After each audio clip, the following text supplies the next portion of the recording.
Good afternoon views, good to see you again. ഇന്ന് രാവിലെ ഞാൻ പറഞ്ഞിരുന്നു 25,700 ഒരു സ്റ്റിഫ് റെസിസ്റ്റൻസ് ഞാൻ കാണുന്നുണ്ട്. സോ എക്സാക്ട്ലി 25,650ക്ക് ഒരു സെൽ ഓഫ് വന്നിരുന്നു. അത് മെയിൻലി വന്നതെന്ന് വെച്ചാൽ എനിക്കൊന്ന് ഈ IT stocks it's like a dead cat bounce എന്ന് പറയും.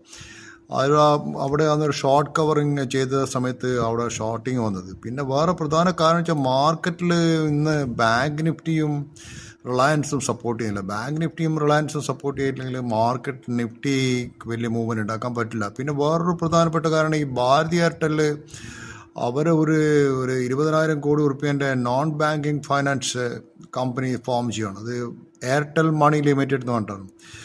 ഇങ്ങനെയുള്ള സംഗതികളൊന്നും ഈ മാർക്കറ്റിന് തീരെ ഇഷ്ടമല്ല. കാരണം നിങ്ങളെ കമ്പനീൻ്റെ 20,000 കോടി ട്രാൻസ്ഫർ ചെയ്തിട്ട് you are start another Airtel money എന്നുള്ളൊരു ബാങ്കിങ് ഫൈനാൻസ് കമ്പനി തുടങ്ങുക വെച്ചാൽ മാർക്കറ്റ് ഡസൻ ലൈക്ക്. പക്ഷേ ഈ ഭാരതി എയർടെൽ നിന്ന് പണിഷ് ചെയ്തു മാർക്കറ്റ്.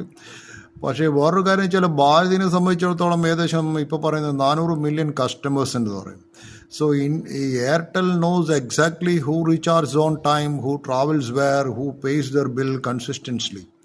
അവരൊക്കെ ഓൾമോസ്റ്റ് 500 ഡാറ്റ സയൻറ്റിസ്റ്റുകൾ ഇരുന്നിച്ച് ഇവരെ ബിഹേവിയറൽ ഡാറ്റ പഠിക്കുകയായിരുന്നു, എങ്ങനെയാണ് ആൾക്കാർ സ്പെൻഡ് ചെയ്യുന്നത് പൈസ. സോ അതുകൊണ്ട് അവരെ സംബന്ധിച്ചുള്ള ഒരു കസ്റ്റമർ എക്വിസിഷൻ എന്ന് വെച്ചാൽ വളരെ ചീപ്പായിരിക്കും. സാധാരണ ഡാറ്റ ഇല്ലാത്തൊരു കമ്പനിക്ക് കസ്റ്റമർ എക്വിസിഷൻ ഫിൻടെക് സ്റ്റാർട്ടപ്പ് ചെയ്യുന്നത് മിനിമം ഒരു 1,000 ഉറുപ്പിയെങ്കിലും ഒരു കസ്റ്റമർ അക്വയർ ചെയ്യാൻ വേണമെന്ന് പറയുന്നത്. സോ അതുകൊണ്ട് അവരെ സംബന്ധിച്ചുള്ള ഈ cost of doing business significantly lower ആയിരിക്കും എന്ന് പറയുന്നത്. പക്ഷേ ഇതൊരു ഷോർട്ട് ടേം പെയിനാണ് ഭാരതിക്ക്. കാരണം വെച്ചാൽ ഇതുവരെ അടുത്തതിന് 5Gൻ്റെ എക്സ്പാൻഷനും ഡെപ്റ്റ് റിഡക്ഷനൊക്കെ എങ്ങനെ ചെയ്യുന്നതെന്ന് മാർക്കറ്റ് ചോദിക്കുന്നത്.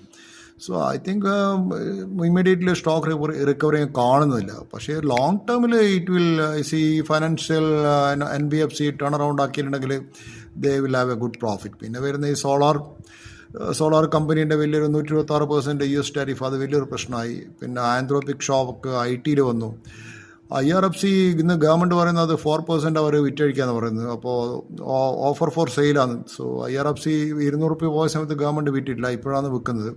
സോ അതുകൊണ്ടാണ് IRFC ഇന്ന് വളരെ കുറഞ്ഞത്. പിന്നെ വേറെ പ്രധാനപ്പെട്ട കാര്യം എന്ന് വെച്ചാൽ ഇന്നിപ്പം IT സെക്ടറിൽ പറയാമെന്ന് വെച്ചാൽ തന്നെ who controls AI, they will become the ruler of the world എന്നാണ് പറയുന്നത്. സോ അത് ഞാൻ പറഞ്ഞല്ല, വ്ളാഡിമിർ പുടിൻ പറഞ്ഞാണ്.